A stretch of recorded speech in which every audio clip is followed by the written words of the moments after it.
Hello दोस्तों, स्वागत है आपका हमारे YouTube चैनल में। तो देखिए, भारतीय भूगोल में चर्चा कर रहे थे भारत की स्थिति एवं विस्तार की। और भारत की स्थिति एवं विस्तार में हमने जो है भारत की स्थिति और विस्तार की चर्चा की थी कि भारत का आकार कैसा है। तो आप लोगों ने क्या बताया था? चतुष्कोणीय। फिर हमने आपको बताया था भारत का क्षेत्रफल कुल कितना है, तो 32,87,263 वर्ग किलोमीटर है ना। और हमने आपको बताया था क्षेत्रफल की दृष्टि से भारत का कौन सा स्थान है, तो 7वां स्थान है ना। सबसे नंबर 1 में रूस, फिर कनाडा, फिर अमेरिका, फिर चीन, फिर ऑस्ट्रेलिया, फिर ब्राजील, फिर भारत। और यदि कभी 8वां आ जाए तो अर्जेंटीना हो जाएगा। ठीक है। फिर हमने आपको बताया था कि कुल विश्व के कुल क्षेत्रफल का भारत में कितने परसेंट है भाग? 2.4%। यानी कुल क्षेत्रफल का कितने परसेंट है भारत? 2.4%। क्लियर। फिर हमने चर्चा की थी यदि आ जाए जनसंख्या की दृष्टि से भारत का कौन सा स्थान है, तो दूसरा जनसंख्या में चाइना के बाद दूसरा। वैसे तो आगे हो गया है, लेकिन अभी आधिकारिक तौर पे आप लोग 2011 की जनगणना के अनुसार यदि बात करेंगे तो दूसरे नंबर में ना। तो आ जाए विश्व की कुल जनसंख्या का भारत में कितने परसेंट है, तो 17.5%। कितना? 17.5% है। फिर हमने आपको बताया था भारत में कितने राज्य हैं? 28 राज्य है। और कितने केंद्र शासित प्रदेश? 8। तो पहले 9 हो गए थे ना। 31 अक्टूबर 2019 को लद्दाख और जम्मू कश्मीर बन गया था। लेकिन आपको पता है दादरा नागर हवेली और दमन दीप को एक कर दिया गया है। कब? 26 जनवरी 2020 को। ठीक है। फिर हमने आपको बताया था कि यदि आ जाए भारत का पूर्वी बिंदु कौन सा है, तो अरुणाचल प्रदेश में बलांगू या किबुथु है। ठीक है। आ जाए पश्चिमी बिंदु कौन सा है, तो गौर होता है। ठीक है। जो कहाँ पे है? गुजरात, या सर क्रीक भी कह सकते हैं। उत्तरी बिंदु इंदिरा कौल है, जो कहाँ पे? लद्दाख में। और आ जाए दक्षिण का मुख्य बिंदु, तो कन्याकुमारी या केप कमोरिन है। ठीक है। और यदि आ जाए दक्षिणतम बिंदु भारत का, इंदिरा पॉइंट। और इंदिरा पॉइंट के हमने कई नाम बताए थे आपको, पिगमेलियन पॉइंट और पार्सन्स पॉइंट और ला इरिडियन पॉइंट भी कहते हैं। ठीक है। तो वो हो जाएगा दक्षिणतम बिंदु। ठीक है। तो इतना याद हो जाएगा। फिर हमने आपको बताया था अक्षांशीय विस्तार और देशांतरी विस्तार। तो अक्षांशीय विस्तार कितना है भारत का? 8 डिग्री 4 मिनट से 37 डिग्री 6 मिनट उत्तर तक। ठीक है। और इधर 68 डिग्री कितने? 7 मिनट से 97 डिग्री 25 मिनट 5 सेकेंड। ठीक है। तो ये भी याद रखिएगा। फिर हमने आपको बताया था, पूछा जाता है कि भारत के बीचों बीच से कौन सी रेखा गई है? कर्क रेखा गई है। कौन सी रेखा? कर्क रेखा गई है, जो 23.5 डिग्री उत्तरी अक्षांश में है ना। तो कितने राज्यों से गई है? 8 राज्यों से गई है कर्क रेखा। कौन कौन से 8 राज्य? गुजरात, फिर राजस्थान, फिर मध्य प्रदेश, फिर छत्तीसगढ़, फिर झारखंड और फिर पश्चिम बंगाल। 6 ये हो गए। और 2 पूर्वोत्तर राज्य हो गए, त्रिपुरा और मिजोरम। ठीक है। फिर हमने आपको बताया था कि भारत किस गोलार्ध में स्थित है? उत्तरी। लेकिन आप लोग बताएंगे उत्तर पूर्व गोलार्ध में। क्या बताएंगे? हाँ, तो देखिए, ये मान लो भारत की स्थिति है, तो पूरब क्या हो गया? ये पूरब हो गया। ये क्या हो गया? पश्चिम हो गया। ये क्या हो गया? और ये क्या हो गया? दक्षिण। तो देखिए, इधर का क्या इलाका कहलाएगा? ये कहलाएगा दक्षिण पश्चिम कहलाएगा। ये क्या कहलाएगा? उत्तर पश्चिम कहलाएगा। ठीक है। और ये क्या कहलाएगा? उत्तर पूर्व कहलाएगा। और ये क्या कहलाएगा? ये दक्षिण पूर्व कहलाएगा। तो भारत कहाँ पे है? इस उत्तर पूर्व गोलार्ध में। ठीक है तो उत्तर में, लेकिन किस क्षेत्र में? पूर्व में है ना।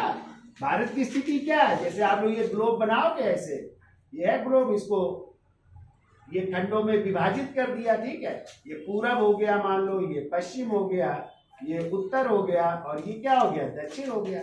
तो भारत की स्थिति कहाँ पे है तो उत्तर गोलार्ध में। लेकिन उत्तर में किस इलाके में? ये।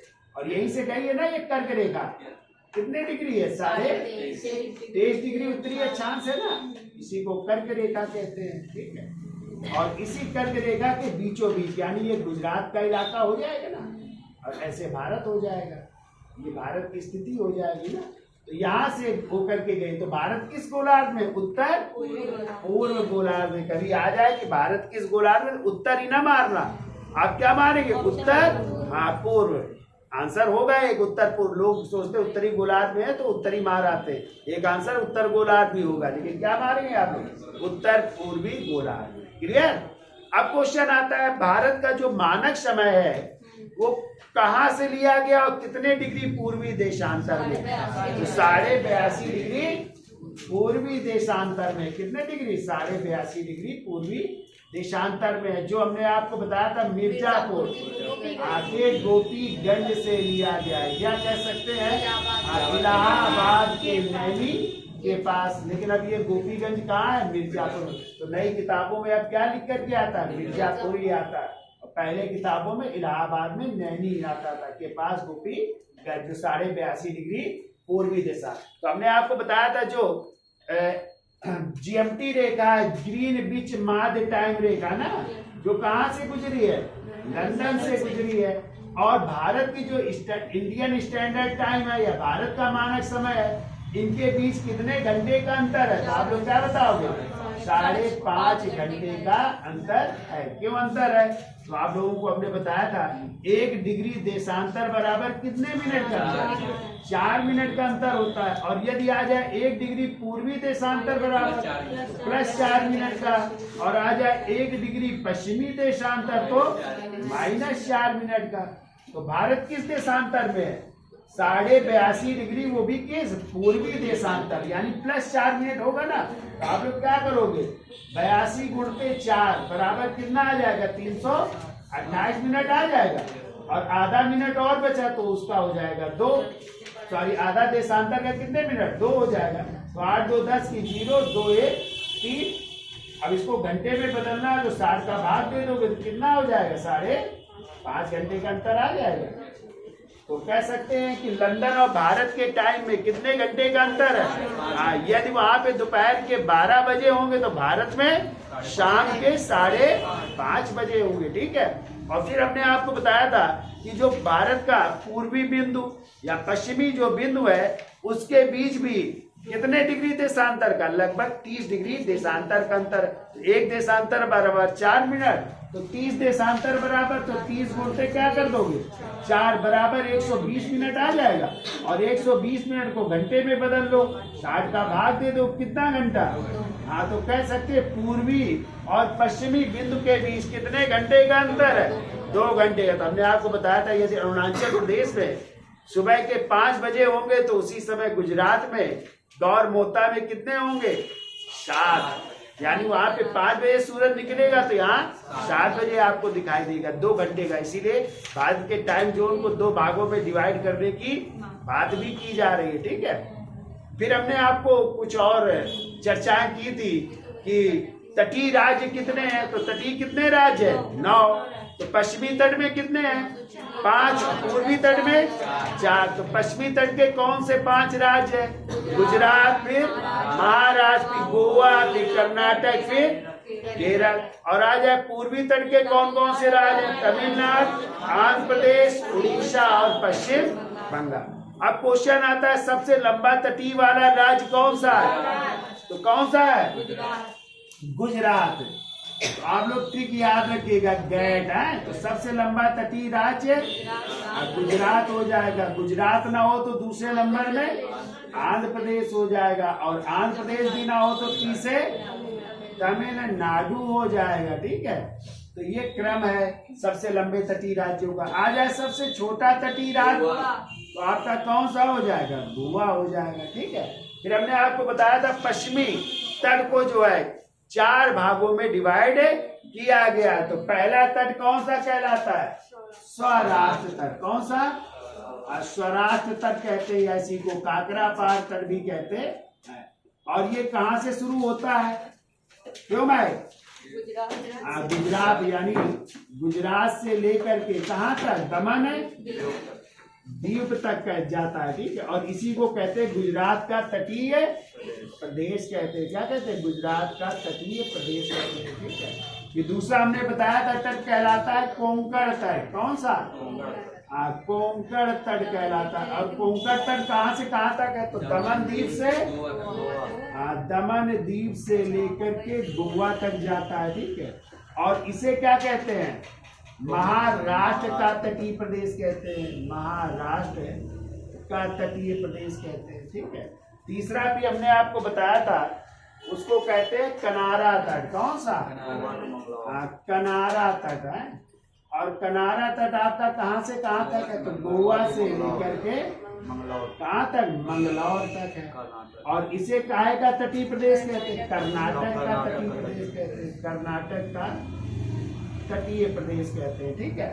और चौथा आपको याद रखना है मालाबार तट। कौन सा तट? मालाबार तट। और मालाबार तट कहाँ से कहाँ तक? मंगलौर से लेकर के केरल तक है, या केरल के मालाबार तक है, केरल तक का। और इसे केरल का तटीय प्रदेश कहते हैं। केरल का तटीय प्रदेश कहते हैं। ठीक है। याद हो जाएगा यहाँ तक। फिर हमने आपको जो है पूर्वी तटों की चर्चा की थी। पूर्वी तटीय राज्य तो 4 है, लेकिन 2 भागों में डिवाइड है। तो पूर्वी तट में पहला तट कहलाता है कोरोमंडल तट। कौन सा तट? कोरोमंडल तट। और कोरोमंडल तट कहाँ से कहाँ तक है? तो कन्याकुमारी से लेकर, यानी तमिलनाडु में कन्याकुमारी से लेकर आंध्र प्रदेश में विशाखापट्टनम तक है। ठीक है। फिर दूसरा हमने बताया है उत्तरी सरकार है। उत्तरी सरकार। और उत्तरी सरकार कहाँ से? विशाखापट्टनम से लेकर के उड़ीसा के महानदी मुहाने तक। उड़ीसा के महानदी के मुहाने तक है। महानदी के मुहाने तक। और यहाँ से भी शुरू हो जाता है कौन सा मैदान? उत्कल का मैदान। कौन सा? तो वो भी पश्चिम बंगाल तक जाता है। ठीक है। तो ये भी आपको याद रखना है। ठीक है। फिर हमने एक केंद्र शासित प्रदेश की चर्चा की थी, तमिल उसकी पांडिचेरी की। तो पांडिचेरी कितने राज्यों में है? 3 राज्यों में। कहाँ कहाँ है? तो तमिलनाडु, आंध्र प्रदेश और केरल। और कितने भागों में डिवाइड है? 4। तो एक खुद पांडिचेरी और दूसरा कराईकाल, दोनों कहाँ है? ये तमिलनाडु में। जन्म कहाँ है? आंध्र प्रदेश में। और माहे कहाँ है? केरल में। तो ये भी आपको याद रखना। बताइए, अच्छा जो गोवा राज्य है, जो आपका 25वां राज्य बना था, गोवा पहले किसके कब्जे में था? पुर्तगालियों से। और पुर्तगालियों से कब लिया गया? 61 में। कौन सा ऑपरेशन चलाया गया? ऑपरेशन विजय। सैनिक कार्रवाई करनी पड़ी थी ना, तब गोवा को मिलाया गया भारत में। ठीक है। अच्छा, तो तटीय राज्यों के बाद अब हम चर्चा कर लेते हैं स्थलीय सीमाओं की। है कि भारत की जो है स्थलीय सीमाएं कितने देशों से छूती है? तो आपको याद रखना, भारत की स्थलीय सीमा है 7 देशों से छूती है। कितने देशों से? 7 देशों से। और ठीक याद रखिएगा। क्या याद रखोगे? बचपन में हमने MBA कर लिया था। क्या कर लिया था? अब बचपन में हमने MBA पास कर लिया था। ठीक है। तो पहला पॉइंट तो लिखिए। देखो, भारत की स्थलीय सीमाएं 7 देशों को, भारत की स्थलीय सीमाएं 7 देशों से स्पर्श करती हैं। भारत की स्थलीय सीमाएं 7 देशों को स्पर्श करती है। स्पर्श करती है। ठीक है। तो एक ट्रिक लिखो। लिखो बचपन, चाहे हिंदी में लिखो चाहे ऐसे बना लो। बचपन है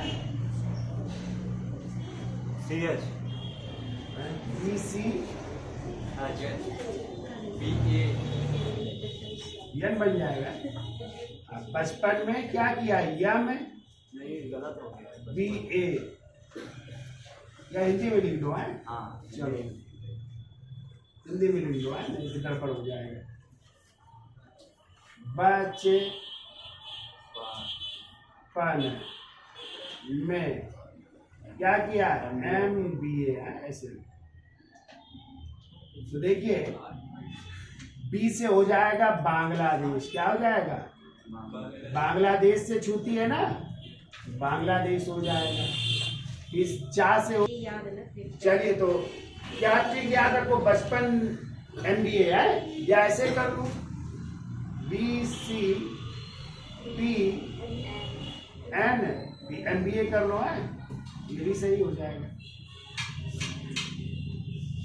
तो B से बांग्लादेश, C से चीन, P से पाकिस्तान, N से नेपाल है, फिर M से म्यांमार है, फिर B से क्या हो जाएगा? बांग्लादेश, भूटान। बांग्लादेश बार बार थोड़ी है। और A से अफगानिस्तान। ठीक है, अफगानिस्तान। क्लियर? तो कितने देशों से छूती है? 7 देशों। अब क्वेश्चन आता है कि भारत की जो स्थलीय सीमा है किस देश के साथ सर्वाधिक सीमा बनाती है, सर्वाधिक उसके साथ जो है छूती है या सर्वाधिक सीमा बनाती है?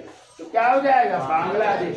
और बांग्लादेश के साथ 4096 है 0.7 किलोमीटर, 4096.7 किलोमीटर। और यदि सबसे कम पूछी जाए तो सबसे कम हो जाएगी अफगानिस्तान के साथ 106 किलोमीटर हो जाएगी। ठीक है, तो लिख लीजिए सबके साथ। तो बांग्लादेश के साथ 4096.7 किलोमीटर, चीन के साथ लिखो 3488 किलोमीटर, 3488 किलोमीटर चीन के साथ है।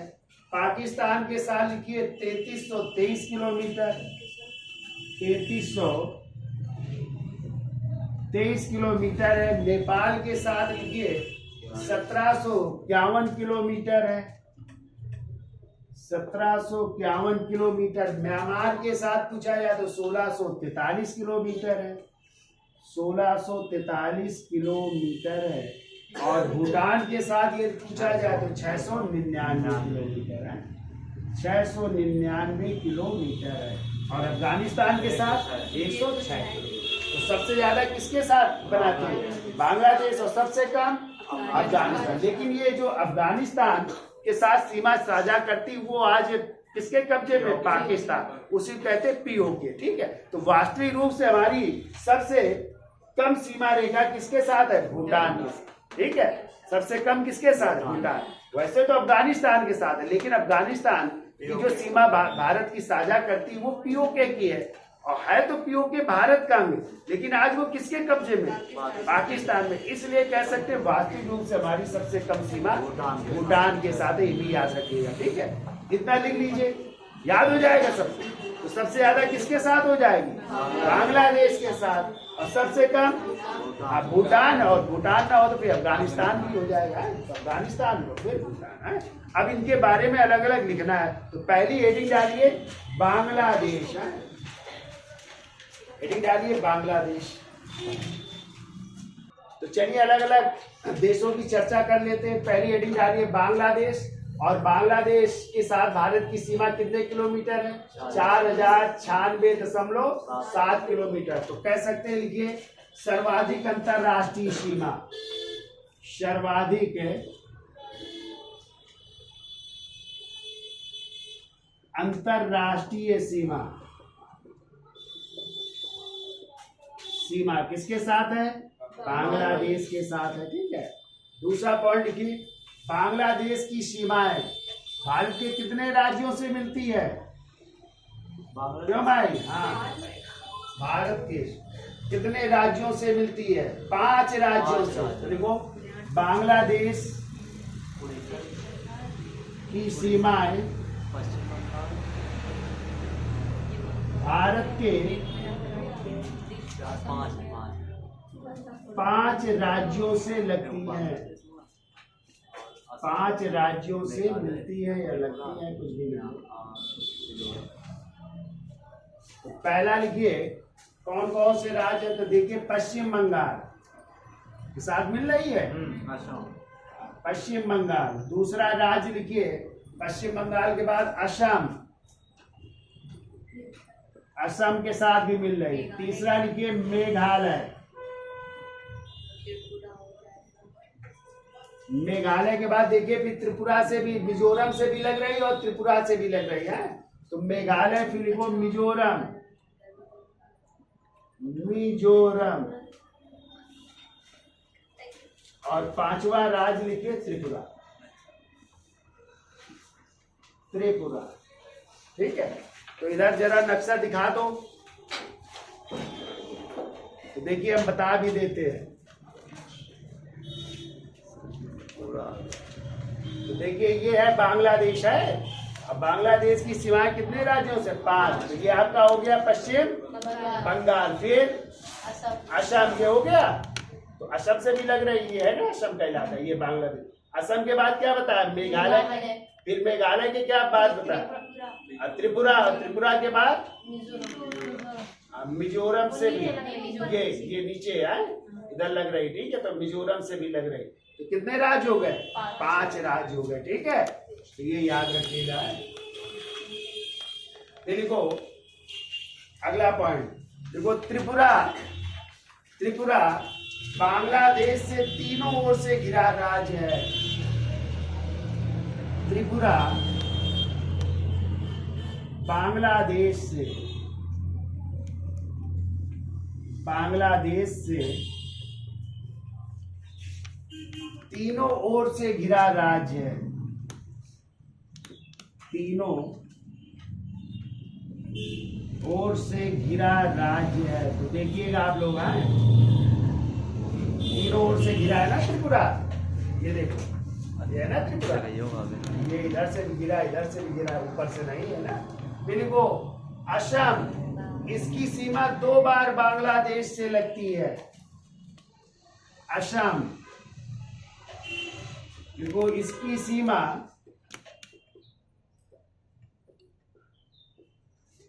2 बार बांग्लादेश से लगती है, 2 बार बांग्लादेश से लगती है।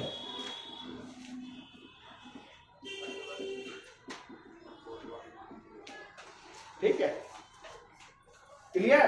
तो देख लीजिएगा आप लोग, आए 2 बार लगती है। किसकी सीमा? असम की, असम है ना, एक ऊपर से भी है, एक इधर से भी है ना, 2 बार लगती है।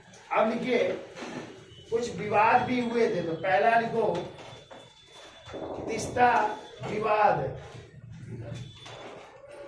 तीस्ता विवाद। ये भी साथ में लिखते चलो, ये विवाद भी है कुछ। तीस्ता विवाद लिखो, ब्रह्मपुत्र की सहायक नदी है ये, है तीस्ता। किसकी है? ब्रह्मपुत्र की सहायक नदी,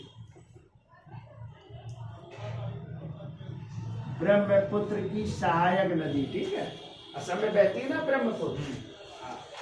तो देखो इसके जल के बंटवारे को लेकर, इसके जल के बंटवारे को लेकर, बंटवारे को लेकर भारत और बांग्लादेश के बीच विवाद है। इन 2 देशों के बीच विवाद है, भारत एवं बांग्लादेश के बीच विवाद, के बीच विवाद। तो ये कहलाता है तीस्ता जल विवाद है। फिर देखिए एक द्वीप है, दूसरा लिखिए न्यूमूर द्वीप है, न्यूमूर द्वीप।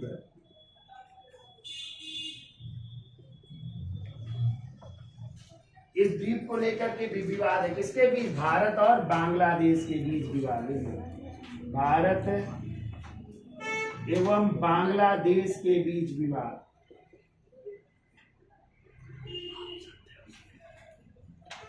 विवाद। और ये द्वीप कहाँ पे है? तो आप लोग पश्चिम बंगाल में सुंदरबन का डेल्टा है ना, तो वहां पे ये द्वीप है। तो लिख लो, या बंगाल की खाड़ी में सुंदरबन डेल्टा में है, बंगाल की खाड़ी में,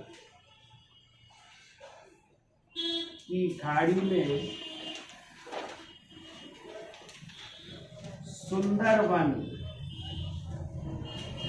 डेल्टा में है। तो सुंदरवन डेल्टा किन दो नदियों के बीच की भूमि?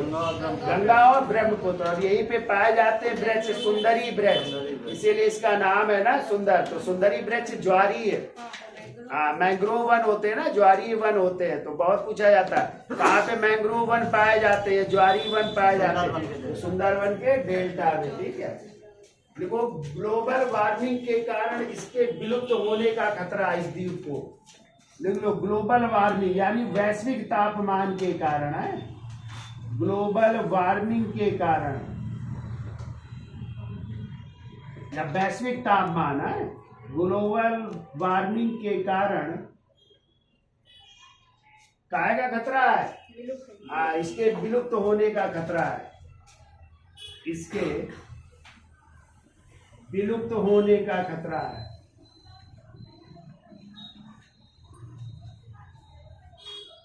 ये भी विवाद का कारण है, न्यू मोर द्वीप। ठीक है, अब देखिए यहीं पर एक और है, 2.5 गज गलियारा। इसमें हेडिंग डालिए, 2.5 गज गलियारा, या इसी को कहते हैं 3 बीघा गलियारा, या 3 बीघा कॉरिडोर भी कहते हैं। 3 बीघा कॉरिडोर भी कहलाता है।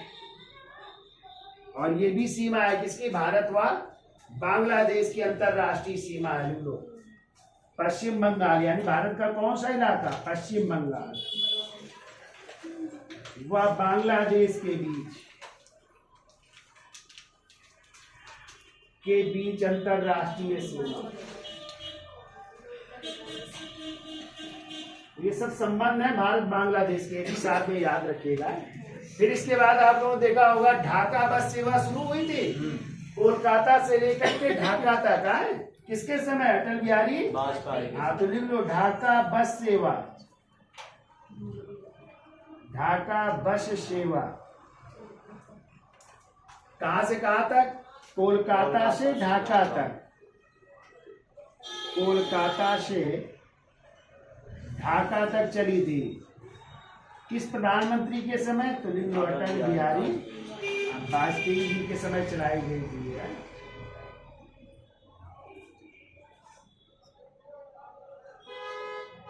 ये भी याद रखिएगा, ढाका बस सेवा भी शुरू हुई थी। फिर लिखिए, एक संशोधन हुआ है, 6वां संविधान संशोधन हुआ है। तो आपको पता है इस संशोधन द्वारा कुछ भारत की जमीन किसको मिली? बांग्लादेश, और बांग्लादेश की जमीन भारत को। तो ये समझौता पहले हुआ था शेख मुजीबुर रहमान और इंदिरा गांधी के बीच 1974 में। ठीक है, उसी समझौते को अभी संशोधन किया गया है। कौन सा? 6वां संविधान संशोधन किया गया है। तो लिख लो, देखिए 6वां संविधान संशोधन 2015।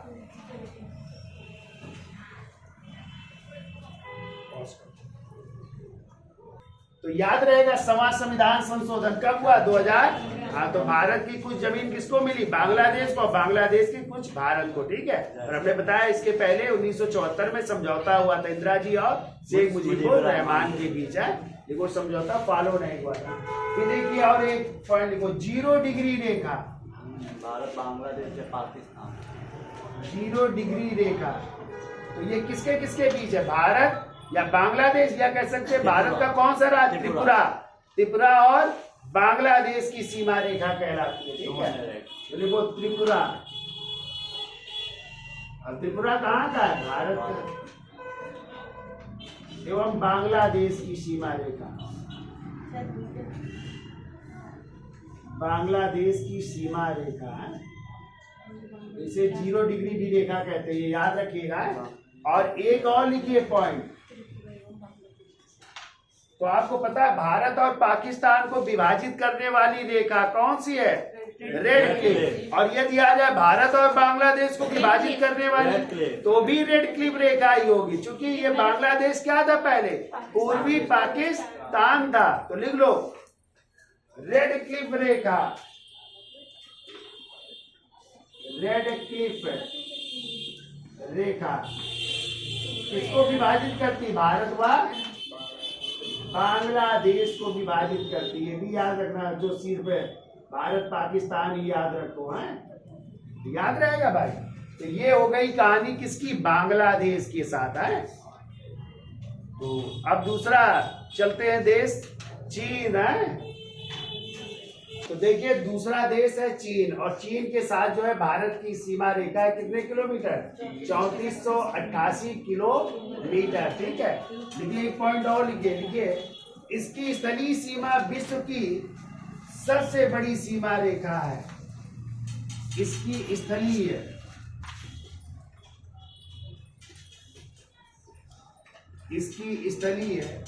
सीमा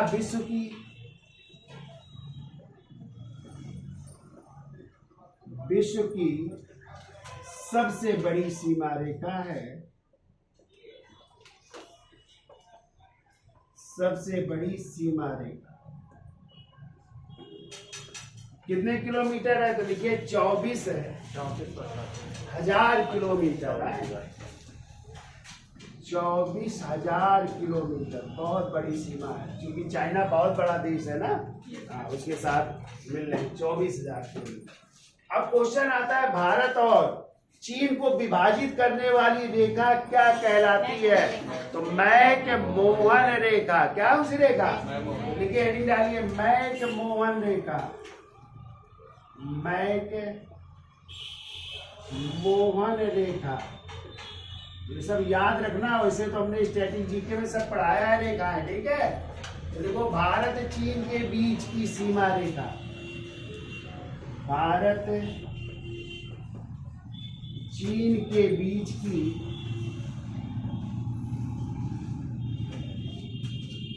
सीमा रेखा, ठीक है। भारत और चीन को विभाजित कर रही है। कब ये निर्धारित हुई थी, देखो 27 अप्रैल 1914 को है। 27 अप्रैल 1914 को। उनका पूरा नाम था, लिखिए, हेनरी मैकमोहन द्वारा निर्धारित। हेनरी मैकमोहन द्वारा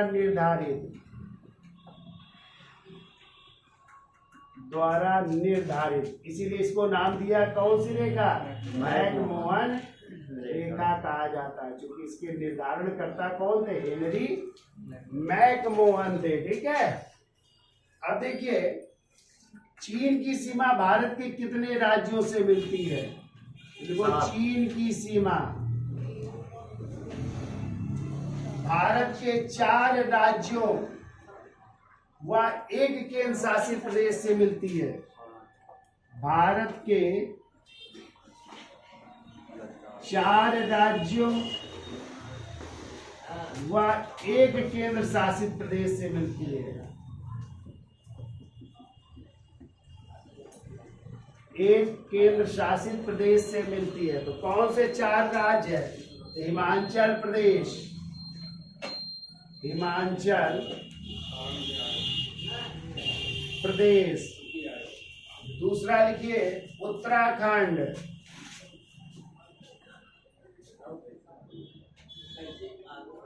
फिर लिखिए सिक्किम,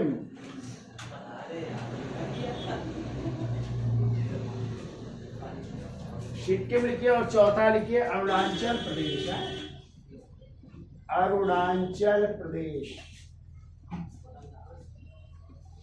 और यदि पूछा जाए केंद्र शासित प्रदेश में तो लद्दाख हो जाएगा। क्या हो जाएगा, लिख लो केंद्र शासित प्रदेश।